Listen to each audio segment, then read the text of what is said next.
of one of his salesperson in Bamenda, and the city mayor of Bamenda came out denouncing the practice of the illegal activity, which are equally still with the Guardian Post talk the rampant kidnapping that has been raging from one community to the other. And we will equally talk about the mean-death instruction and the visit to victim before talking about lawyers. That's Dr. Busi, you earlier started with. Let's start with the issue of traditional rulers to quit politics. Do you see that is possible? It will be very difficult. In this country, we know our country, Cameroon, it will be very difficult to see that traditional rulers leave politics. And we are talking of the House of Chiefs that will be created, Mr. Moderator. But first, let me narrate it. Okay. If you look at chiefs and funds, they are supposed to be apolitical. That's the truth.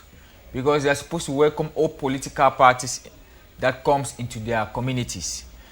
Chiefs and funds, they have given their rights, they have sold their rights, and they have sold the values, the norms, the customs, the largesse they had out because of politics.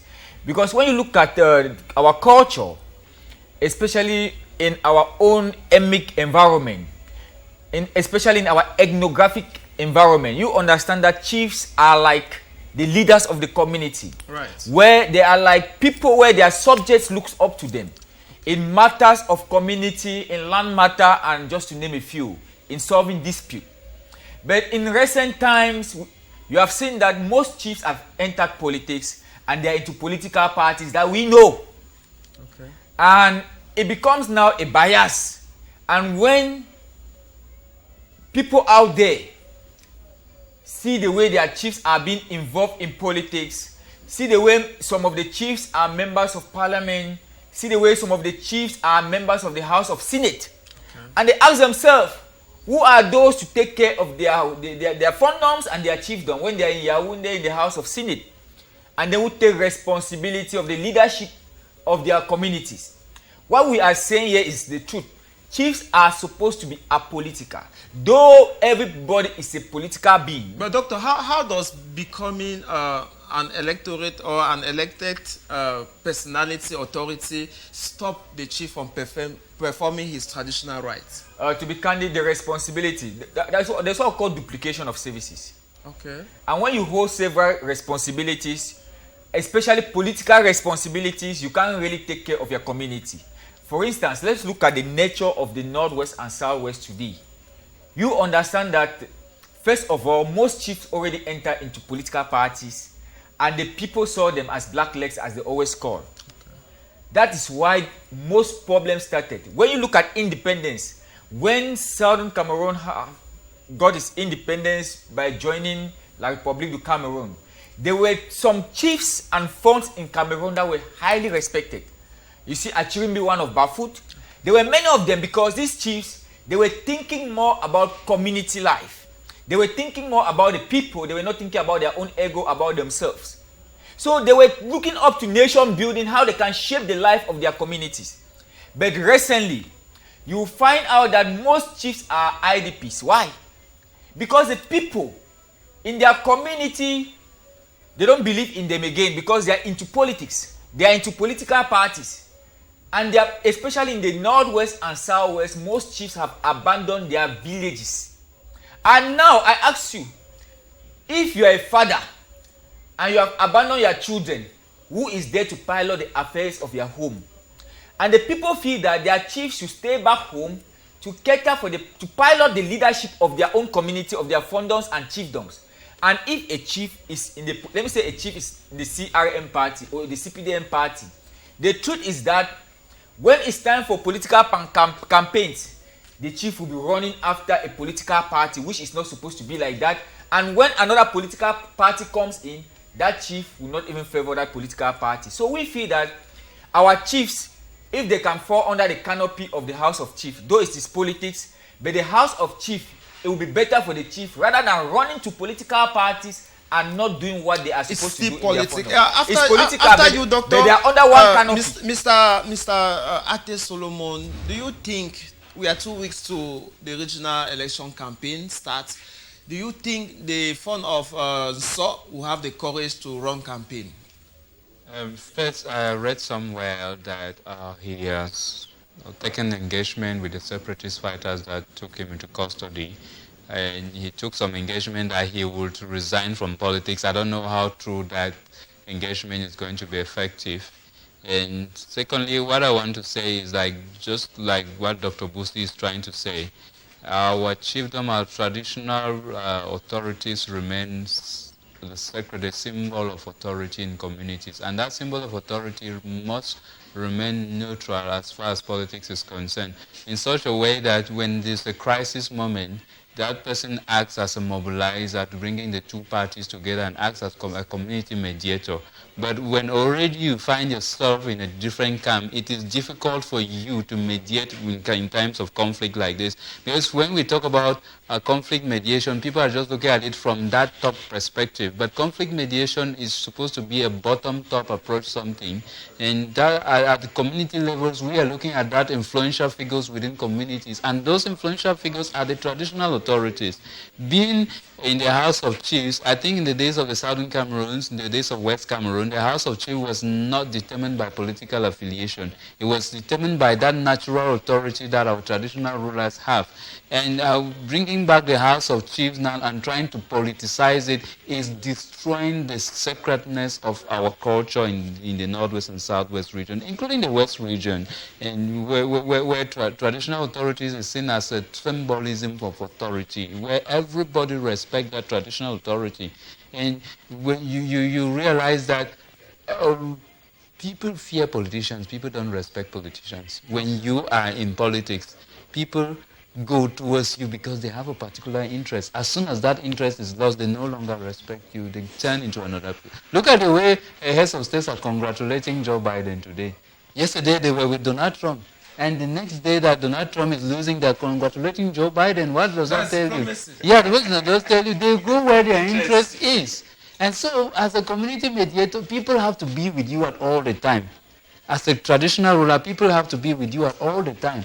And when you already have gotten into partisan politics, it means that you've lost that authority immediately. It means that people no longer follow you because of that traditional sacredness. People now follow you because of the political interest, because of that interest in politics they are looking for. And now when the regime changes hands, what happens? You lose that authority. Are you still the traditional ruler? Well, they can still migrate to the next party. Well, they can still migrate to the next party. It will make you a flip-flopper in politics, and nobody trusts a flip-flopper. After you Ate Solomon, let's talk about the Bamenda Clean operation. Dr. Busi, do you think the operation has succeeded after the launch some months ago? You know, the truth is that all of us want peace in this country. And if you watch keenly the Anglophone crisis, Mr. Moderator, you observe that the manner in which the Operation Clean Bamenda was brought forth when that gendarme was killed, government thought that it was a methodology, a modus operandi to bring peace. But I want to tell the viewers out there that that strategy was a difficult strategy, because it was a difficult strategy that brought instead pain and psychosocial trauma to the people. It was a strategy that brought stress to the people, depression to the people, because they could not go out freely, they could not do their daily activities freely. There was fear factor, and people even lost their life, Mr. Moderator. So the issue is that children were supposed to go to school. And when you bring in Operation Clean Bamenda, you stop taxis from running. The other party, like the non-state actors, stop taxis from running. The state stop the motorbikes from running. How do children go to school? Because we want children to go to school because it is their fundamental human right to go to school. And we have seen that recently children have been stopped from going to school. They have been brutalized. Some have been killed. Some have been harassed. But when you now bring a kind of operation like that, that kind of operation brings a lot of fear factor and among the denizens of that environment. This question is coming up because recently there were some gunshots, notably in Foncha Street. Of course. Yes, and the main city center of Bamenda. And the people are again taken aback, thinking that if truly the Operation Clean Bamenda was to appease the land, why are gunshots coming, resurrecting again? Mr. Njomo Siri, when you see a combatant fight, you understand that nobody can win the race. Okay. Whether the state actors or the non-state actors, issues of guns, nobody will win. Okay. But the truth is that the state also is an authority. Whether we like it or not, the Cameroon government is an authority, it's an institution. And the non-state actors also must understand that you cannot fight a battle by also putting your own people in pain. That is the truth. I always say that. It is a time now for us to restrain things in this country. I feel that it is a time for us to bring about peace building, conscience building. Because we will keep on talking on this blame game, on this manipulative game, on the Machiavellian styles that we can see in the field where people are being shot on daily basis, where they lost their properties on daily basis, where there's that fear factor, where there's that psychosocial dissonance in their mind. What we have to be looking forward is that government already put Operation Clean Bamenda. Operation Clean Bamenda is not solving the Anglophone crisis. What is the way forward? The way forward cannot be two gun battles in the field. The way forward is that we as panelists here, we should be able to advise the non-state actors out there and the state actors on the way forward. And I feel that this is the time for conscience building.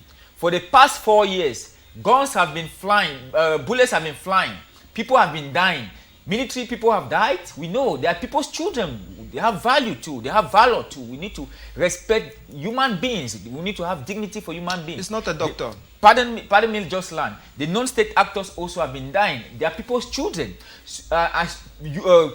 Citizens have been dying. Citizens who did not call for an Anglophone crisis have been dying. Young children have been dying. So what is the way forward?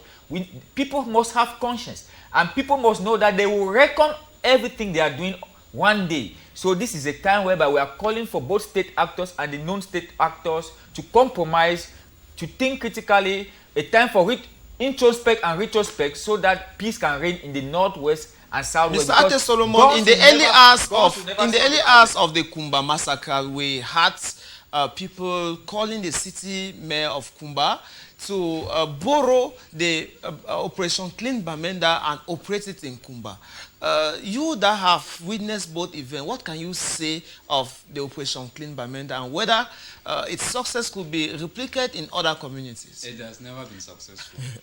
Let us start by correcting some things here. Okay. Operation Bamenda Clean has never been successful. Instead, it has contributed to the escalation of the crisis. Okay. The Operation Bamenda Clean was never to appease the population of Bamenda, okay, because they know very well that Amba fighters do not live inside the town. Amba fighters live in the bushes. And that is why their means of transport was, seized away. Yeah. Moving motorbikes around the street was to clean the town so that they do not have that facility to move from one end to the other to commit what is been alleged to be as atrocity. The truth is, you and I sitting here, we don't know who an Amba fighter is. There is nothing that is written here as an Amba fighter on the forehead. So if an Amba fighter enters a taxi, will you identify him as an Amba fighter? That's the question I asked. Now let us come back to the reality. I'll say again, the Operation Bamenda Clean came at a strategic moment where the 1st of October in the northwest and southwest region is very significant. We know the significance of the northwest the 1st of October in the northwest and southwest region, and government was very strategic in the way they carry out this operation. That operation unofficially was intended to send a strong message to scare away the Bamenda, the Amba fighters from celebrating the 1st of October. But unfortunately, it failed because we still saw on social media parades of the 1st of October, even though it didn't happen in the city of Bamenda, but it happened in some rural and suburban communities. And so with that, you cannot say Operation Bamenda Clean was... Still with you, we have to move forward a bit. Please, see with you, the sales of illegal fuel recently had a victim. Yeah. Any comment on that? The sales of illegal fuel? Yes, what is commonly called... Joie. Joie, yes. Yeah. Fungi, okay, fungi. Yeah, but I think that the forest sector is a sector where it needs a lot of regulation, but unfortunately we are not doing enough to do that. We spend most time, the government efforts have spent most time in tackling issues that they have their interest on, and where they don't find their interest, there is not much effort towards like normalizing that. But this is a forest sector which is a very critical sector. You can't just allow just anybody to operate in a forest sector, especially those operating informally. It is very risky for their own lives and for their own security, for the security of their lives and properties. And so, Mr. I don't have any intention to cut you, but the broadcasting house is indicating that there's a little technical fault. Maybe you permit, we'll take a small break just to put the number on the screen so that you back home, you can equally contribute. Stay with us, we shall be back.